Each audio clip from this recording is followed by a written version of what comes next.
afternoon, everyone.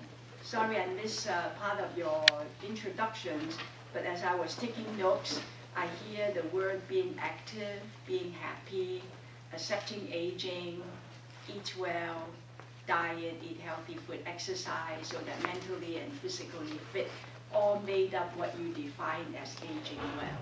So in my career, I've seen a lot of elderly who do all of that, and at their age, they might have a few frailty, but still mentally, they understand that the aging is part of the process, they don't fight it, and so they're aging well.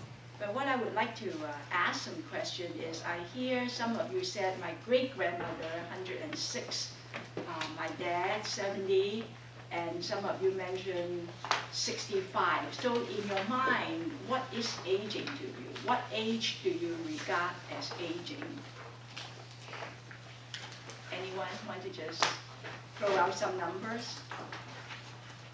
For you, aging could be 40, but really, how do you define aging? When a person say, I'm an elderly, what do you think the age group is around? Is it really 40? No. It's like 50 up. 50 and older. Okay. For this big national group called AARP, the Association for Retired Persons, they used to send people birthday greetings at 65 and ask them to join as members of AARP. And then they lowered it to 60, then they lowered it to 55, and now they start to send out this solicitation as well as birthday greeting at age 50. So you're correct. Isn't the AARP, isn't it partly doing that to fundraise though, so they can lobby for their interests? AARP is a huge institution. They have millions and millions of older Americans as their members. Their fundraising really is to solicit people to become part of AARP, both as a membership organization, but as well as lobbying, advocating for policies that they deem important to the AARP. So I would say, yes, it's probably both. But in my mind, AARP doesn't really need to do fundraising like Self-Help for the Elderly does, because if you ever stop over at Washington, D.C., you'll see this humongous building, and that belongs to AARP. But they do want to recruit members, because as the organization grow and grow and grow, when they showed up at Washington, D.C., at the White House, at the Capitol Hill, people are afraid of AARP because they could mobilize literally millions of older Americans to vote for certain legislation or certain candidates or vote them out. So in a way, they are a very formidable group. But I'd like to today help focus a little bit on, there are so many things seniors still want to do when they become elderly, whether it's 55 or 65. Medicare defines 65 as the Medicare age when they could retire and get their red, white, and blue card, right, the Medicare card, and that's age 65. Unless you are disabled, then you could probably also get it. But at 62, some seniors could start to apply for Social Security benefits, and they get 75–80% of what they would get if they wait till they're 65. So on one of the programs that Self-Help for the Elderly provides is senior employment and training and employment services. And we used to, this is back about 20 plus years ago, the Department of Labor defines older workers as 45 and older. And then everybody was a little bit upset and saying, what, 45 is not an older worker? But at Self-Help for the Elderly, we actually serve a very large group of older workers. These are immigrants, mostly from parts of Asia, China, Hong Kong, Taiwan, Singapore, Southeast Asia. And when they immigrated to the United States, say at late 40s or early 50s, they're already at a disadvantage of getting gainful employment because they do not speak English or do not speak it fluently. So they stuck in very low pay jobs, sometimes within Chinatown. And why do older workers have to work work, because I think you've probably already studied that in order to be eligible for Medicare, one has to work a minimum of 10 years or paid into the FICA, which is a Social Security tax, for 10 years, 40 quarters. Without paying these required 40 quarters of FICA tax, even if you're 75 or 85, you will not be eligible for Medicare.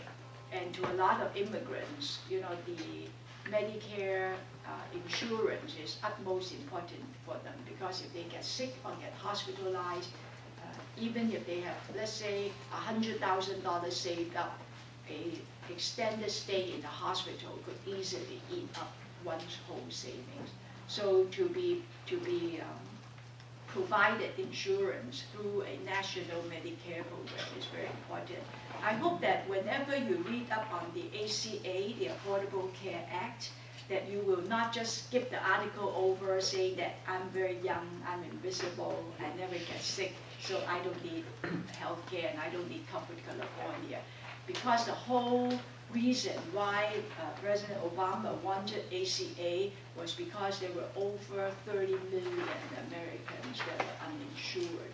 And with Comfort California here for California and in other parts of the country, we're shrinking that number every day so that people can get adequate health insurance. And we need young people to buy into this policy in order to cover for more people. If everybody is healthier, you know, those that have health insurance that could participate in preventive health care, and if they are sick, they don't wait till they're severely sick in order to go see the doctor or be hospitalized. That will actually save our country hundreds and millions of dollars. So I do hope that you will support ACA and encourage your friends.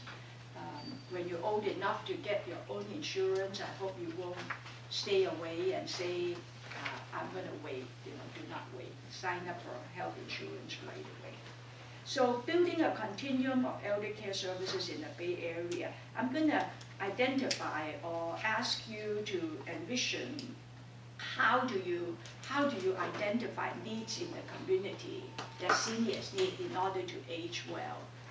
I heard that 1/3 of you are in the medical track in pre-med, and I hope that in a few years, as you graduate and get some experience, I hope to see you in the community, particularly serving Asians, because our community needs a lot of young people like you that are willing really to roll up your sleeves and come work either as a paid member, paid staff of a nonprofit or the city, you know, city department, medical centers, or even as volunteers. We welcome you. Also, once you identify and assess the needs of the seniors, like I hear, elderly need to eat well, they need regular exercise. I heard one of you said your grandmother still goes dancing every day, but where are the facilities to accommodate the seniors to do exercise? At one time, I was bringing a group of our seniors to advocate for funding, for continual funding before the Board of Supervisors. And the senior said, while young people go to the gym, seniors like us go to senior centers. So please, Mr. Mayor and supervisors, do not take away funding for the senior centers. Because as the younger people, you know, get into decisions or positions of power, many times they forget that the aging communities need certain amenities and facilities to help them to continue to age well and age positively. So once you identify the needs and you more or less know what programs need to exist, then how do you really put these building blocks together? You're going to need financing, right? Without money, nothing works here in this country. So every program, from big program to small program, you're going to need to learn a little bit about financing. I'm not going to go a lot into that because the financing picture changes every day, and by the time you come out, the finance from government sector as well as from private sector might have shifted already, but we'll just go over a little bit of that. But more important, I'd like to talk about how do you plan, how do you develop, then how do you implement? How do you make sure that all the services that you want to provide, or in an agency, in an organization that you're going to join, that maintains its cultural integrity in order to serve a particular community. So Self-Help for the Elderly was started in 1966, and we're a very, very hole in the ball. Well, anyone have gone to San Francisco Chinatown and either walked up or drove up Washington Street between Grand Avenue and Stockton, right? There's a famous Golden Dragon restaurant where the huge massacre, all before you were born. But in the 70s, there was a major massacre in Chinatown. Many people were killed. It was a wall of gangs, and our office was half a block from the Golden Dragon restaurant. It was really in an alley. It was a very small, 500 square feet. We hired, not me, but my predecessors hired about 6 to 8 people. And in the early days of Self-Help for the Elderly, we don't even have enough desks or chairs. So when a social worker get up to go bathroom or get something to drink, then someone would sit right down and continue to use his or her desk to serve clients. It's like a revolving door. But those are the early days when funding, what little money that we get from federal government to start a senior program, we embrace it because money was even back then hard to get. So as the agency grew, we now serve close to about 35,000 seniors in the Bay Area. We have physical presence in 4 Bay Area counties. We're in San Francisco, San Mateo, Santa Clara, and Alameda County. And we serve roughly 35 seniors. Mostly, I would say, mostly are very low to moderate income Asian seniors. 70% are actually Chinese seniors. The other 30% are a mix of other Asian groups like Vietnamese, some Cambodians, some Southeast Asians, and maybe 5 to 6% non-Asians. A lot of Filipinos, because it's interesting that every Chinatown, right next to Chinatown, is the Manila town. So you serve the Chinese elderly, literally next to it usually are where the Filipino elderly, we call them the Minongs, the elderly would exist. So we've been taking care of a lot of the Chinese elderly as well as the Filipino elderly since 1966. So as the aging population grows, we expanded our services to outside of Chinatown, and we're now literally in every neighborhood, in the Sunset District, Richmond District, South of Market, Manila Town, Chinatown, as well as Visitation Valley, which is in the southeast sector of San Francisco. How many of you live or have relatives that you go to San Francisco enough to know how the city is laid out? Just 1, 2. The rest of you are all East Bay, pretty much. You never go to Chinatown for dim sum, yum cha, or anything. I go for the egg tart at Golden Gate Bakery. Don't go to Golden Gate Bakery. Oh. I can say that because it's public information. The employer was very, very mean to the employees. They actually were sued for very sub-minimum wage and very low wage. So I tell all my friends, they all want me to take them to Golden Gate for the dan tat, right? I say, no, do not go there. Go to there are other bakeries that are just as good, if not better. Because we don't want to patronize any employer that are mean and do not pay decent wages to their employees. So, but it's public information, so I'm not bad-mouthing this. Okay, so what's our mission? Every nonprofit organization lives by our mission. So I'm happy to say that even after 40 plus years, our mission remains to be strong.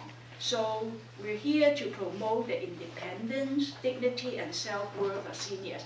Everything that every one of you said just now, want the seniors aging well, you want even for yourself, your mother, your grandmother, your grandparents, great-grandparents, you want them to be healthy, right? You want them to be independent.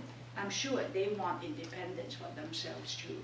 So dignity, meaning that although I'm 86, but do not treat me like I'm a 10-year-old. Although many people associate elderly, sometimes you will hear comments that, oh, the seniors act just like children, right? And that's not a very dignified way to, and not very respectful to our seniors. At one time, as a part of the staff training, we will train the staff and tell them that do not whisper among yourselves because the seniors actually have good hearing, those of them that do not need hearing aids, and they could hear you. So do not keep repeating what you said 10 times, you know, as if their memory, there's no more memory and they don't remember the first thing you said. Because a lot of seniors still want to maintain and to be treated respectfully and with dignity. Very, very important word. And self-worth. What is self-worth? What you all mentioned, you know, like accepting and embracing aging, that I'm important, even though I might be 65, 75, 105, like your great-grandmother or your great-grandmother, 106 years old. My mom just turned 100. We have 10 in the family. I have 7 brothers and 2 sisters. We're a large family. And just like your great-grandmother, my mother does her own laundry. You know, she remembers all of our birthday, all 10 of us and our spouse and our children. She has amazing, amazing memory. And before our birthday, she would give us a lychee, a red packet, and she would remember that. So we all strive to age like them. These what I call super seniors, right? They're just amazing. When you look at the 100+ years old, and there are more and more seniors that are turning 100, and you wish that, oh, I'm going to age like him or age like her. There's something so dignified about seniors, you know, very elegant. Could be their hair is already all white, but when they tell you something, you know, like there's so much history in it. So as young people, we have to be respectful, always be respectful of that, and then listen with your heart. And how do we engage or assist the elderly to age well, like what Winston challenged you to think? So we do it by supporting them with quite a comprehensive range of services, and we'll go over what services exist in our continuum, so that the 35,000 seniors that come through our doors every day will find something that could help them to maintain their health, mentally and physically. So our vision, besides our mission, every organization needs to have a vision, and the mission is what you provide, but the vision is big picture, you know, something that you dare to reach. It's a stretch goal that when you reach it, you know, it will create such a phenomenon and have such an impact in the community. So our vision is to be the premier provider of senior services in the San Francisco Bay region with a special focus on seniors, Asian seniors. San Francisco is 19% elderly. There are 19% of San Francisco's population of around 800,000 that are already hitting the 65 mark. And in the United States, you hear this term called baby boomers, right? Who are the baby boomers? Do you know which year? That we usually use that birth year to define this group. Just like we say that you are the millennials, and then you are between, you know, this year to this year. Baby boomers born between 1964 to 1946. The oldest baby boomer, the oldest, have just turned 67, and then the youngest baby boomer, born in 1964, had also turned 50. So this whole block of baby boomers, just guess how many there are in the United States. Just take a guess.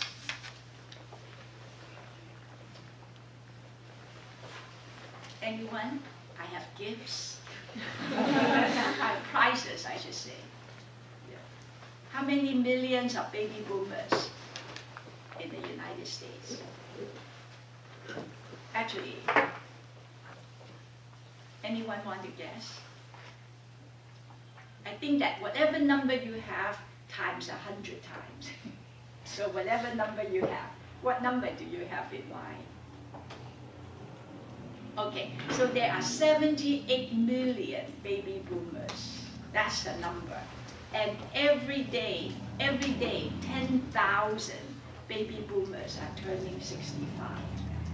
So that figure should tell you that if you are picking a career, I would choose the aging field because there's going to be lots and lots and lots of growth area in the aging business. And of course, a lot of people are already in it. Okay?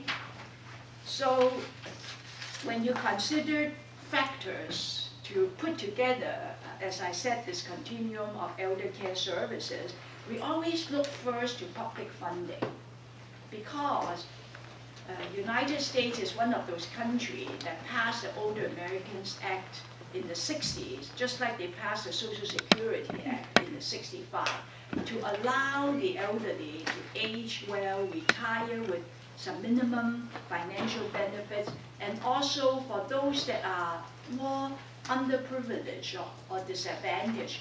This government actually does quite a bit for the older Americans. So there's quite a bit of public funding that exists, even for the elderly, that's a share of those. And for programs like the nutritious meals program, the employment training and placement services, we call them workforce programs, for the home care and hospice, which is sending out skilled nursing and RN, PT, physical therapist, OT, occupational therapist, and two elderly that's been recently discharged from hospital is being paid for by Medicare. So as you seek to open up even just say a wellness program for the seniors where you could teach them dieting and exercise, there might be some public funding. So then next you look for, of course, private funding and some fundraising. Unfortunately, the funding is diminishing, and we have to really do something about it. So that's actually where AARP comes in. AARP consistently go to maintain funding for senior programs. So there are a lot of the nutritious sites, senior centers, adult day services, all these services could remain.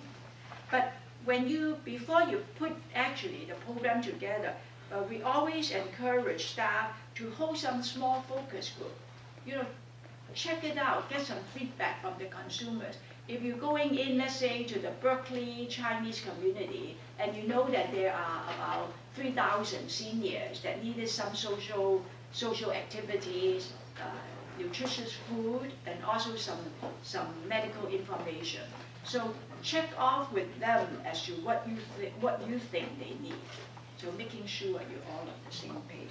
Also, get some input from direct services staff, people who work with the seniors directly on a day-in, day-out basis. Who are they? These could be friendly visitors from the church. These could be, of course, social workers. And this could be people that interact, in a family association who talk with the seniors, and people from agencies like Self-Help, Unlock, NAMS, Family Bridges is over here in the East Bay. So there are a lot of people that actually interact daily with those seniors, and they could provide you some input. And very important, get some input from community partners. So who are our community partners in the elder care service provider environment? Who do you think our partners should be or can be or will be? When you think about doing senior services, who are natural partners that come to mind? Speak up. Yes, Pete? PCPs, so they're primary care physicians. Physicians, absolutely, because for this aging, some of you, is it Tina? You said that go see regular checkups, get medical checkups regularly. It's very important. So for an elderly patient, the physician would usually, if they are well, see them every 3 months. So we need a way to remind seniors to keep up with the doctors. So the doctors and the nurses and the even receptionists become very important partners. And if you are to provide like a medical program, like home health and hospice, home health, in-home support services, then you really need the doctor to work as a community partner, because many of these programs need the doctor to certify before that patient could receive that service. Okay, so program development. Once you get a program started, then you need to monitor the program on an ongoing basis, because sometimes if you leave it unmonitored, something could go wrong, and then by then a lot of harm, a lot of damage would have been done already. So what we do to get this loop, always providing input from the consumers and partners. We have 15 senior centers in the 4 Bay Area counties, as I mentioned, and every new site, we have the elderly select 2 representatives to represent their specific senior center. And we put together these 30 advisors, all seniors, all participants, and meet with them on a quarterly basis. So let's say the menu for that quarter was they have certain dishes that the seniors do not like.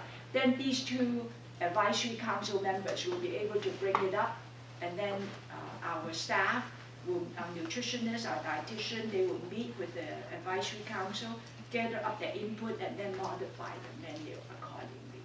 Or sometimes the seniors might say, oh, we had a wonderful ballroom dancing teacher, but now we don't have that program. What happened? So the staff will explain X, Y, or Z. A volunteer may have gone, relocated, retired, we couldn't find another one. But if a certain activity is very, very popular, we'll always try to maintain that activity for the senior. So the input from the seniors is very, very important. And one thing is, whatever you do, make sure that you provide quality service, and that is very, very important. Do not say, oh, they're all 70 plus years old already. If I just provide this, they wouldn't be able to tell the difference. The meal, the taste buds might not be as sharp anymore. So even if the meal is a little too salty or a little too sweet, it's okay, it didn't matter. That cannot meet the standard. You've got to provide quality in everything that you do. I mentioned cultural integrity. For us, since we are Asians, I wanted to make sure that every service line, every product that we provide maintain the cultural competence, so that knowing that the targeted clientele that we want to serve may not understand and may not speak English. So we have to make sure that every service provider, whether it's the nurse, the home health aide, the physician, the social worker, all speak the language or have interpreters stand by to speak the language, so that the elderly do not feel that they're treated as second-class citizens. So I want now to list some of the areas where you could, in general, identify some of the needs. It's good that Vincent went around and asked you how you define aging well, because I didn't hear any one of you, unless I missed it in the beginning, mention about sufficient retirement income. So I'm assuming that your elderly parents or grandparents or great-grandparents have adequate income to live on, but you cannot take that for granted. Many of the elderly that come or became elderly here after they immigrated may barely be subsisting with very minimal income. Why is that? Because a lot of our elderly in the old days worked in very low-paying jobs. So when they retire, their monthly Social Security income, many of them is under $1,500, many of them under $1,000. So if you just close your eyes and imagine that you're living on $1,000 a month, just imagine, They pay rent, a lot of them 50% already eaten up by rent.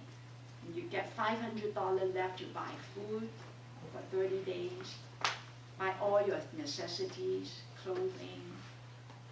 So seniors don't have a lot of disposable income, but more the low income. So making sure that income maintenance is one of the areas that you assess whether the seniors have needs on.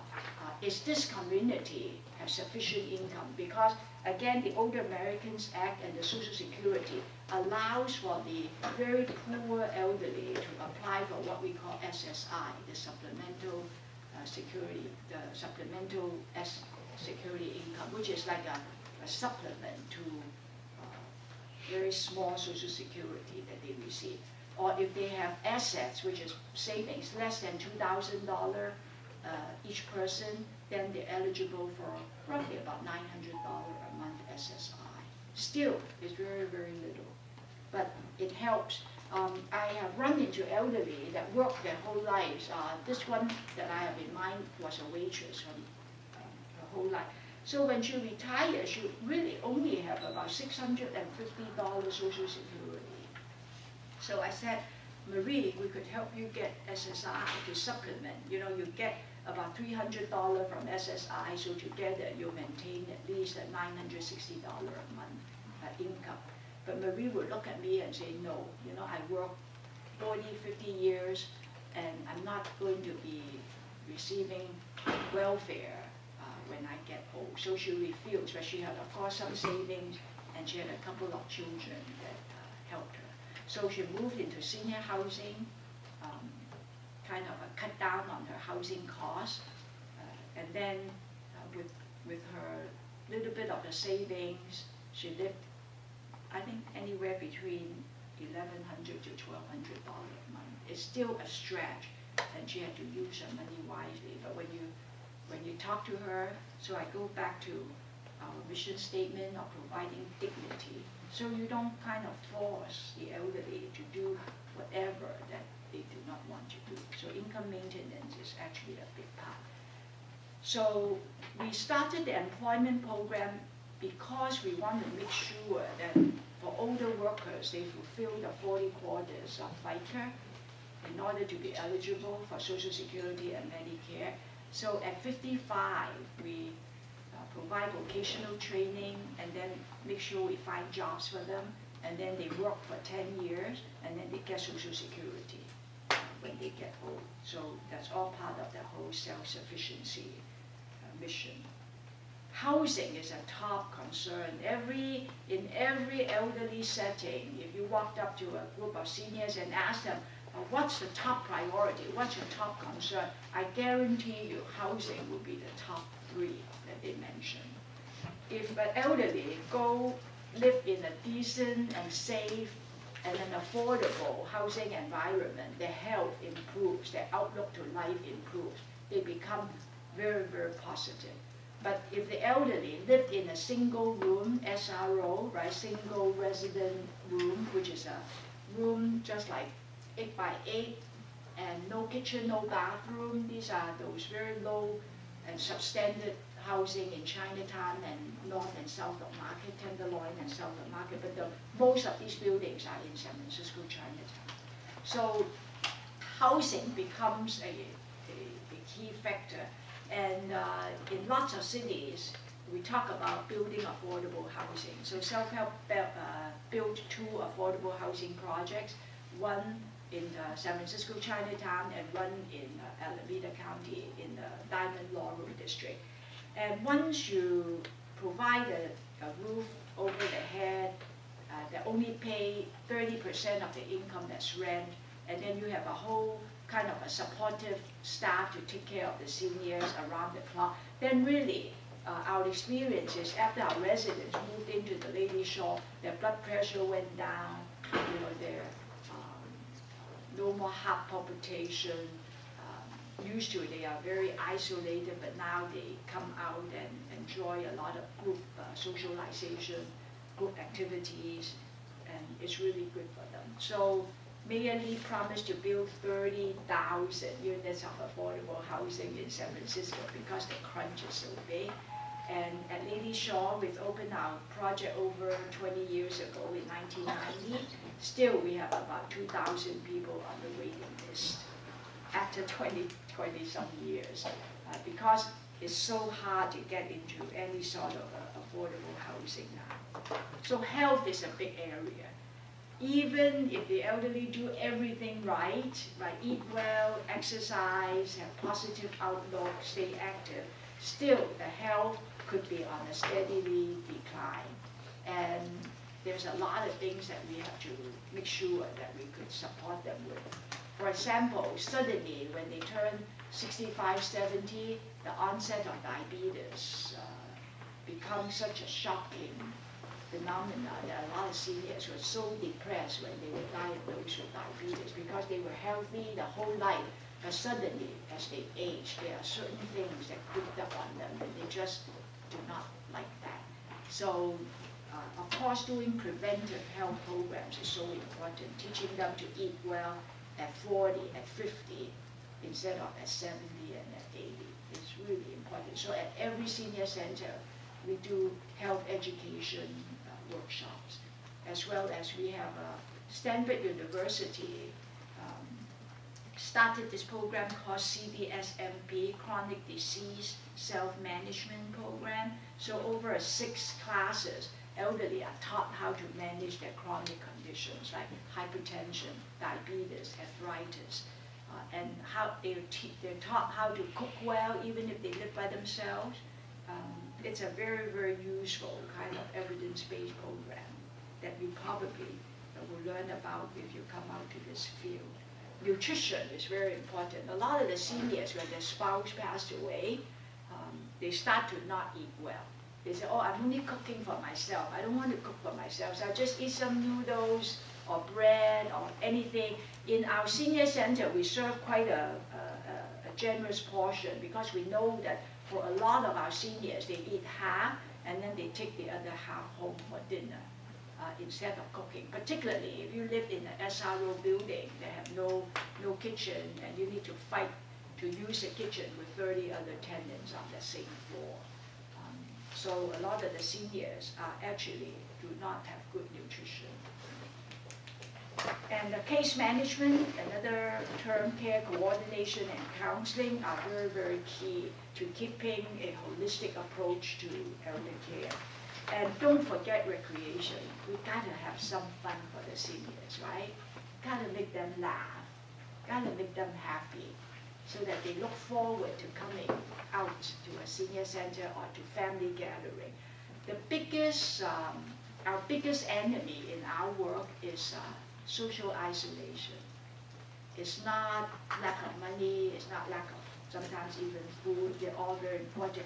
But when a senior kind of close the door and shut out the world, that's when we have serious problem of trying to get him or her out of isolation, back in socializing with families. So when you spot an elderly kind of stop coming out for family gatherings, do not smile, do not want to go anywhere, that's when you need to work doubly hard, extra hard, to make sure that he or she is not isolated. So we do a lot of fun things with the seniors. Short trips, we actually sponsored the Gold and Silver travel program, so we take seniors that could afford even short trips or 1 week to Taiwan, which we're doing a trip in March, and we just took 80 or 90 elderly on a cruise. Short cruise, from San Francisco to Vancouver and back down, stopping over at Seattle, and also 1 day tour of Vancouver. They loved it. So after they came back, they're still talking about it, how they enjoyed those 5 days on the ship. So do something fun. And then lifelong learning. What is that? One of our unfinished business on still my wish list is to start a senior university for the elderly, because the 80 and the 90 and the 70-year-old work so hard to take care of us, the children and the grandchildren. So a lot of them miss the opportunity to get their university or college education. In China, they might be running, from country to country, from war to war. And so many of our seniors would say, I wish that I had finished my university, get my diploma, get my, BA degree, even in music or anything. So one of our projects was to see if we could engage our seniors really in lifelong learning, which is very important to them. Teach them something new every day. Even though it might be new English, right? Hello, how are you? Good morning. If they, every day they come out to learn something new, it kind of keeps the elderly positive and going. Okay?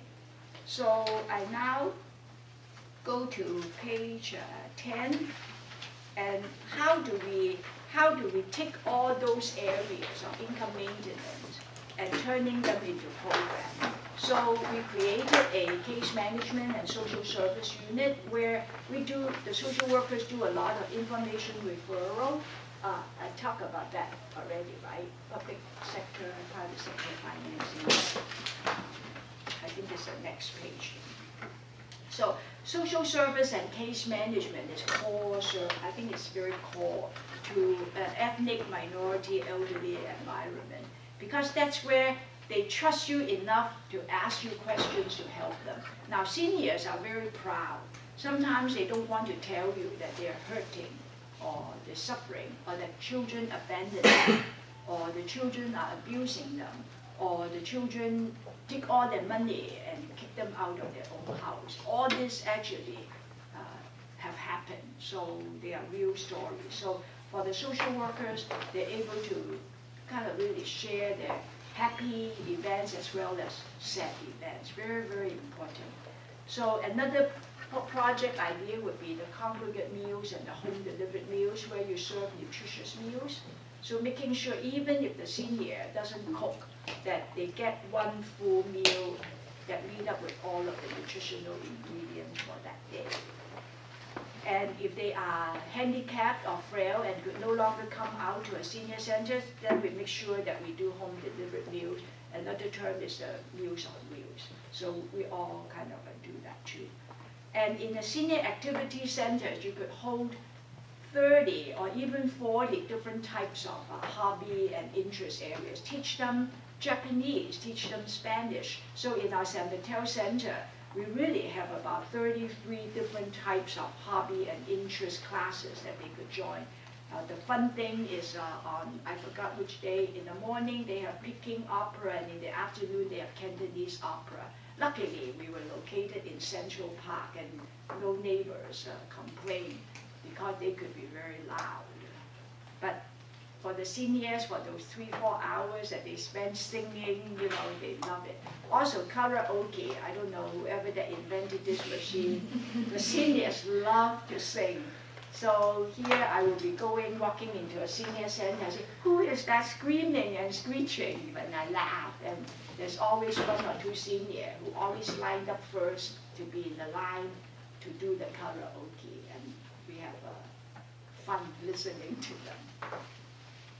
And so in a senior activity center, it's important that you get the input from your consumers, from the seniors, from the users, and then start the program that they like. If that group likes cooking, do some cooking classes. If that class likes calligraphy, do some ink brushing, you know, Chinese painting, oil painting. There are so many talented seniors out there who also could act as volunteer teachers. It won't cost us a lot of money to start up these activities. The senior employment and training program, what I mentioned before, is to making sure that older workers that need to work for at least 10 to 15 years get some employment and get some vocational training. We now hire close to 350 older workers and send them to work as housekeepers and home health aides. And this small business actually generated about $3.5 million to Center for the Elderly to support other programs. So you kind of, you know, matching the need of the seniors and also creating an unrestricted income for the seniors. The Lady Shore is the affordable housing project that I talked about. Sits on top of the Broadway Tunnel in Chinatown, and it's a 70 units of senior housing. Okay. Then we also started in 1983 a licensed home care and hospice program. This was when the DRG, which is the hospitals, were sending out the patients much earlier, even when they are much sicker than before, because of the lack of funding.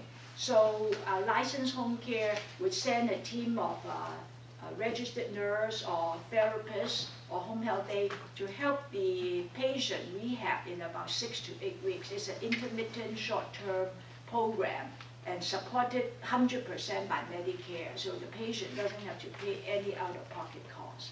So hospice is when the physician determined that this patient only has 6 more months to live. And instead of dying in a hospital, the patient could sign for a hospice so that our nurse and our team could take care of them at home versus having them pass away in a cold hospital environment. For the first, I would say, 10 years, we struggled to have this program be accepted because a lot of the Asian seniors do not want to die at home. Not so much they don't want to, but they're afraid that if they die at home, then the children don't like it because it would ruin or it would affect the property. You know, if they should sell the house, people don't like to buy a house that have a person died in it. But gradually, with a lot of education and advocacy and going around and talking to the seniors and the families about it, our hospice program actually is doing really well now. And the difference is when at home you minister to them, you no longer give them medication that would drastically change their condition, but these are all under the guidance and supervision of a physician. But hospice allows family to spend the last moments with their loved one anytime they want. They do not have to abide by any visiting hours, and a lot of the family could just stop by, talk with the seniors, and when we talk to them, they just find that experience to be just so supportive. So many of our elderly are signing actually up for hospice now. Jackie Chan Center is an adult day services that provide rehab but in a day setting. So this one happens to actually Jackie Chan, the action hero, the movie star, came over about 6 times to raise money for self-help to start this center. It's in the Richmond district. We provide about 150 elderly this type of adult day services in order for them to stay home with their family and not be put into a nursing home. So the Autumn Glow Alzheimer's Assisted Living is when we do case management, adult day services. At the very end, we find that for patients with Alzheimer, live-in care is very hard to come by or very, very expensive. So we opened up a 15-bed assisted living in the Western Addition just for Alzheimer patients so that they could live with us and we take care of them 24/7. It's called assisted living.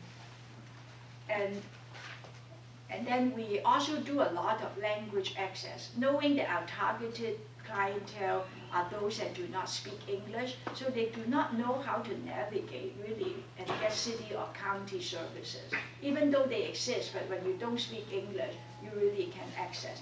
So we have a unit that help people gain access to the police department, health department, Department of Social Service, Health and Human Service Agency, in order to make sure, because in San Francisco, we have an ordinance that every major city department is supposed to provide, besides English, also Chinese, Spanish, and Tagalog, because the population meet the threshold. Okay? And San Francisco Pathway to Citizenship Initiative is a relatively new initiative that we started last year, and this is to help legal permanent resident to become citizens, because I assume all of you or many of you are born here, so you are automatically US citizens. Anyone naturalized have to go through oral exam and all that to become citizens, or know of relatives, or even some of you, right? So imagine that you are an older person and you do not even speak a word of English. You have to learn the 100 US history. One time, one of our seniors was asked to sing not just one verse, but 2 verses of the national anthem, which I don't even know the words of the second. Or history lessons that you have no idea. Some examiners are very picky, but some are very good. If they see a 70-year-old, sometimes they ask them very easy questions, but some are really mean and they ask them very difficult questions. So this initiative is to help every year at least 3,000 legal permanent residents with a green card to file, to pay, also to get consultation from attorneys so that they can become US citizens and could vote sooner. The Lincoln Court Senior Housing is the other affordable housing unit right here in the East Bay in Oakland, and it's 82 units of affordable housing that we provide in the East Bay community. So page 12 and 13 are just some pictures to show you, like what we do in the various programs. You see that exercise, higher learning, socialization, like training, all of that, everything that you said earlier reflected in these activities and pictures. So one is a Lady Shore, page 13. That's a Lincoln Court, beautiful, 82 units of affordable apartments for seniors on MacArthur and Lincoln. And then page 14, this is the Lady Shore Senior Housing, and then this is the 15-bed Alzheimer assisted living. Okay, all right. I'm going to just stop here. There's some takeaways, but I think Vincent made you some copies. And I'm going to leave some time for you to ask me any questions that you may have.